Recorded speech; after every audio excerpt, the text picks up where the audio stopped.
It's an all-new episode of 106 in Sports from executive producers LeBron James and Maverick Carter. Now, this is a new top 5 countdown show with host Ashley Nicole Moss and Cam Newton. They're going to be breaking down the top moments in sports, culture, and entertainment. And they're even going to highlight both established pros and the stars on the come up. We love a star on the come up. Watch the all-new series 106 in Sports Wednesdays at 10/9 Central on BET or catch up the next day on BET+. Hold up. Every day I wake up. Wake your ass up. The Breakfast Club. Y'all finished or y'all done? We are the Breakfast Club. Let's get in some front page news. Start off quickly in sports. Major League Baseball. The World Series is going down. If you don't know, the Dodgers versus the Blue Jays. The series is tied 1-1. Now, NFL. A lot to go through, so I'm going to go through them fast. The Ravens beat the Bears. Bills beat the Panthers. Patriots beat the Browns. Buccaneers beat the Saints. The Broncos beat the Cowboys. Packers beat the Steelers. Colts beat the Titans. Eagles beat the Giants. The Texans beat the 49ers. And the Jets finally won. One of our producers, he finally has his Jets jersey. He bought this jersey 8 weeks ago. He finally got a chance to wear him. He was. I don't respect it. They're 1-7 now. And then Monday Night Football. It's the Red though, but I don't respect the fact that you just putting on your Jets jersey this today, Red. You're supposed to rep when they had a butthole. All right, when they was owing whatever, you should have been repping. I can't wear it after a loss. So yeah, that's I only gotta win it. That's when you're supposed to wear. This might be my only chance of wearing a jersey. That's gonna be your only time this year, and they won by luck. And then Monday Night Football, the Commanders take on the Chiefs at 8:15. What's up, Mimi? Good morning, MV. Jess, Charlamagne, how y'all doing this morning? Peace, Good morning, Mimi. girl. Good morning. All right, well, we start this morning on day 27 of the government shutdown, and the impact is being felt just about everywhere, from the airports to the kitchen tables. Now, the FAA, they issued a ground stop at LAX Sunday morning because of staffing shortages, forcing planes headed for Los Angeles to sit on the tarmac for nearly 2 hours. Now, flights into Newark, Chicago, and Southwest Florida were also delayed, part of a ripple effect spreading across the country. Now, Transportation Secretary Sean Duffy, he warned this weekend on Fox News that flight disruptions will likely get worse, especially as tomorrow marks the first full week without pay for air traffic controllers still working throughout the shutdown. Let's listen to that. Yeah, so they got their notice on Thursday and Friday. They get a notice of what they're going to be paid on Tuesday, and they got a big fat zero. No paycheck is coming on Tuesday. And so I've been out talking to our air traffic controllers, and you can see the stress. These are people that oftentimes live paycheck to paycheck. They're concerned about gas in the car. They're concerned about child care and mortgages. And so I'm seeing the stress come for the controllers. Just yesterday, Maria, we had 22 staffing triggers. That's one of the highest that we've seen in the system since the shutdown began. And that's a sign that the controllers are wearing thin. And again, they're taking second jobs. They're out there looking, can I drive Uber? Can I find another source of income? Yeah. Yeah, people don't realize how ugly it's about to be, man. You saw this weekend, too, the USDA said they can't use emergency funds for food stamps, so it can't use contingency funds to pay for food stamps during the government shutdown, and states won't be reimbursed if they cover the expenses on their own. So it's about to be ugly. Yes, it is. Absolutely. And on top of that, the FAA, they're already short 3,000 air traffic controllers, and many that are on the job without pay are already working mandatory overtime with 6 days a week without pay. And as you mentioned, Charlamagne, it is not just limited to the airports. The Department of Agriculture, they did just post yesterday that SNAP benefits will stop November 1st. And that's the program that helps about 1 in 8 Americans put food on the table. So, the White House, Democrats, Republicans are pointing fingers at each other. Meanwhile, the American people are suffering. Only thing I can tell y'all, man, like I'm an ambassador at the food bank in Harlem. I do work with the Hope Center in Charleston, South Carolina as well. Find a food bank in your local neighborhood, and if you got a couple extra dollars to donate to them, do it, because a lot of these people who rely on SNAP and these other benefits, they're going to go hungry, and they're going to be relying on food banks. So please donate to your local food bank. Yeah, it's going to be nasty, and the trickle effect is really going to hurt not just, people eating, but people's businesses as well. Like, you think about it, even we were at homecoming this weekend, and I was talking to people, and it was like they might not be able to afford to go back to school because a lot of the military is what, Hampton is based off of, is military. And it was like a lot of people won't be able to do a lot of things. It's going to be nasty, man. Yeah, definitely a ripple effect. All right. And lastly, the Trump administration, they are sending election officials to monitor polling sites in California and New Jersey. That's coming up ahead of the November 4th special election. Now that oversight isn't unusual, but this time is drawing attention because of what's on the ballot, Proposition 50 in California. That's the state's redistricting measure that could shift political power in Congress. Democrats call it a political intimidation tactic meant to discourage turnout, but Republicans, they're saying, nope, it's just to monitor what's going on for transparency and ballot security. But we will see either way. Federal elections being monitored, showing up at local polls is the latest reminder just how electrically charged this election season is becoming. So we will continue to watch that. And a familiar change is coming back around, coming up at 7, and not everyone is a fan. We'll tell you what it is and why some people say it is time for it to go. All right. And everybody else, get it off your chest. 800-585-1051. How was your weekend? What did you do? Let's discuss. Get it off your chest. It's The Breakfast Club. Good morning. Morning, everybody. It's DJ NV, Jess Hilarious, Charlamagne the Guy. We are The Breakfast Club. Let's get back in some front page news. Quick sports. If you're into Major League Baseball, the World Series is happening right now. The Dodgers won last night 5-1. They tied the series to 1-1. So when is Kendrick coming out to perform Not Like Us, man? When is that happening? Drake was at the game. I don't know if Kendrick is going to perform. No, Drake was at the game in Toronto. He ain't come to that game in L.A. No, he wouldn't do that one. He wouldn't do that. Now, in some quick sports, the Ravens beat the Bears, the Bills beat the Panthers, Patriots beat the Browns, the Buccaneers beat the Saints, the Broncos beat the Cowboys, the Packers beat the Steelers, the Colts beat the Titans, the Eagles beat the Giants, the Texans beat the 49ers, and congratulations to the Jets fans.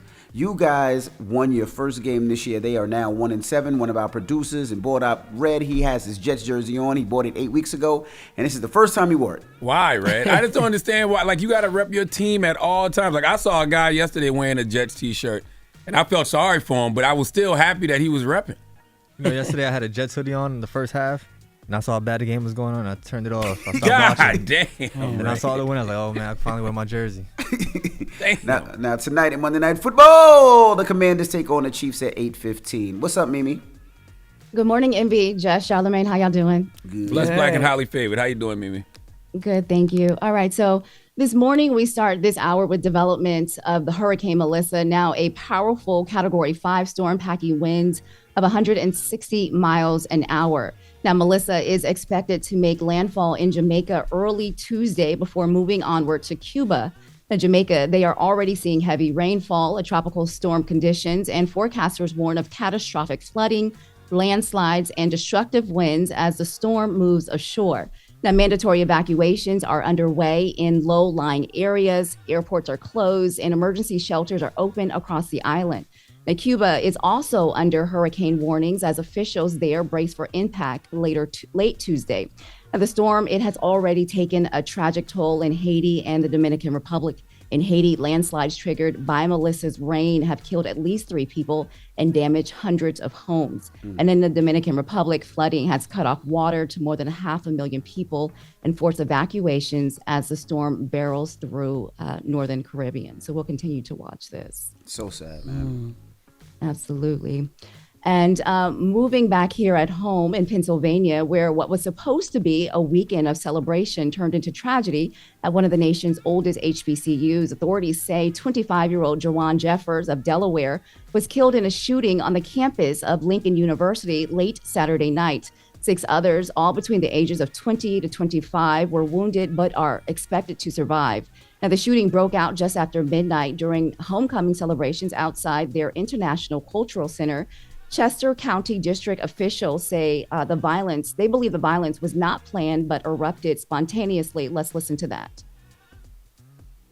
Investigators now are operating under the strong belief that there were multiple shooters at this event. We're operating under the belief that the shooter or shooters in this case did not come here with a specific design to cause a mass casualty event. And so we're treating this as a shooting that broke out in the middle of homecoming weekend. Well, one man, yeah, it is. One man, Zacchaeus Thompson Morgan, also from Delaware. He has been arrested and charged with carrying a concealed firearm without a license. He's being held on $25,000 bail. Police haven't confirmed whether his gun was used in the shooting. Now, witnesses say it was a chaotic scene as crowds scattered in every direction. Let's listen to that. And then next thing you know, another stampede coming, but it was just like, run! Like, it was like more like, you felt it in your spirit, like something was something was happening that wasn't good. So I started running, and then next thing I know, people getting shot. As soon as I walked here, and I heard like 5 gunshots. Pop, pop, pop, and they said somebody got shot in the head. We heard them, and then everybody just started running. You know how people are, like, as soon as you hear them, it's nothing to do but think, run, so. Yeah.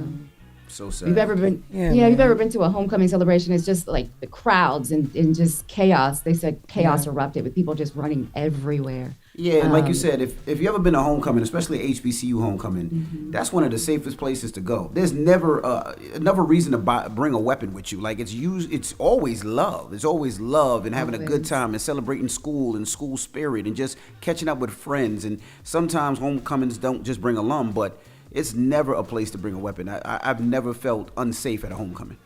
Ever at all. Well, officials are asking anyone with photos or videos to contact the FBI tip line. Classes at Lincoln University, they have been suspended today, and they say counseling services are being offered. And meanwhile, just a few hours away in D.C., another shooting taking place near the campus of Howard University. Police say 5 people were shot Friday night near the campus. Police say none of the victims were Howard students, although one does attend Morgan State University. 2 suspects are in custody, but authorities haven't released their names or said what led to that violence. So that's crazy too. Salute to anybody that went to a HBCU homecoming this weekend, and condolences to anybody that lost somebody, man. It's I hate when you see something like a homecoming, and if you ever bring to a HBCU homecoming, you know what that love is. You know what that love feels like, whether it's a 80-year-old alum to a 19-year-old student. It's just so much great vibes and great feeling. Like, you never want to see this. You never want to see that. Absolutely, Envy, you're right. All right, and so we talked about this earlier last week. So while police paste together what happened overseas, investigators are solving another type of crime. I'm talking about the one that we talked about with that jewel heist at the Louvre Museum. Well, this morning, 2 men are under arrest. French prosecutors say the suspects were taken into custody Saturday night. One of them were caught trying to board a flight to Algeria. Now, both men are in their 30s. They were already known to police. Investigators say DNA evidence left at the scene helped identify one of them. Officials haven't said whether any of the stolen pieces worth an estimated $102 million have been recovered. But we talked about this. The heist took less than 8 minutes. They used a crane. They cut through glass, smashed display cases, and escaped with priceless crown jewels linked to France's royal family and the Napoleon Empire. France says that more than 100 investigators are working on the case, and they're trying to figure out how they pulled off such a brazen attack. Experts say that the jewels are historically priceless, but could still fetch millions on the black market if broken apart. So, wow. Absolutely. Yeah. All right. And lastly, y'all, in just a few days, millions of Americans will gain that extra hour of daylight savings time as it comes to an end, that extra hour of sleep. That happens this Sunday at 2 a.m. Clocks across the country will fall back 1 hour, giving us that bonus hour that we've been waiting for. And most states still follow that twice a year time change, but Arizona and Hawaii, they don't do that. They don't play along. They opted out using a 1966 federal law. But here's the thing. While some people love that extra daylight savings time, plenty of others are over it. A growing number of states are backing what it's called lock the clock movement, saying we should just pick one time and stick to it. What do y'all think? Are you excited about this extra hour, or should we just stick to one standard time across all 50 states? I'll always be wondering about that. I just don't know what the difference is. Like, I know it gets darker a little bit earlier, but I don't. A lot earlier, yeah. It does seem like an hour change a whole lot, though. Like, it don't seem like we just went back an hour as the season goes on. But it doesn't really bother me. I mean, I wonder how confusing it is to other people if we do stop it, though, because that people have been operating on this since they were, born. So I think Trump was trying to stop it a while now. He's like, he said he was going to get rid of it. It does make you realize how much time is a man-made construct, though. But you only really feel it on the first night. Like, if you at home and, you sitting there watching TV, then when it hit 3, it go back to 2. Yeah. Other than that, when do you really feel it? Yeah. Or when it's dark outside at 4 o'clock and you think it's 9 o'clock. Yeah. Yeah, it gets dark earlier. But that's what I'm saying. Like, an hour did all that. Yeah. That's crazy. Yeah. I'm gonna be out there. I answer your question, Mimi. I don't care. Yeah. I ain't got. What am I gonna do anyway? I don't. Like, we have a choice. We have a choice in the matter. I don't care either way. Yeah. No. A lot of people say they get that extra hour of sleep, but I'm like, y'all, I really don't feel it. It really doesn't make a difference to me. All right. Well, also, lastly, today is my son Landon's birthday. He turns 12, so I just want to wish him a happy birthday, Landon. Yes. How was your TED Talk this weekend too, Mimi? It was so amazing. Thank you, Charlamagne, for asking. It was so amazing just being able to connect with the community in Altadena and just be amongst so many people who are still rebuilding and just doing the work was so great. So thank you. It was a really great time. Is it up on YouTube? We can watch it? Not yet. Okay. They said it's got to go through TED, and then TED will put it up on their platform and all of that. So I will keep you guys posted on when it's on YouTube. Gotcha. All right. All right. Mimi. Well, thank you. Absolutely. That is your front page news. I'm Mimi Brown. Follow me at Mimi Brown TV. For more stories, follow the Black Information Network and download the free iHeartRadio app or visit BINnews.com. All right. Hold up. Every day I wake up, wake your ass up. The Breakfast Club. Y'all finished or y'all done?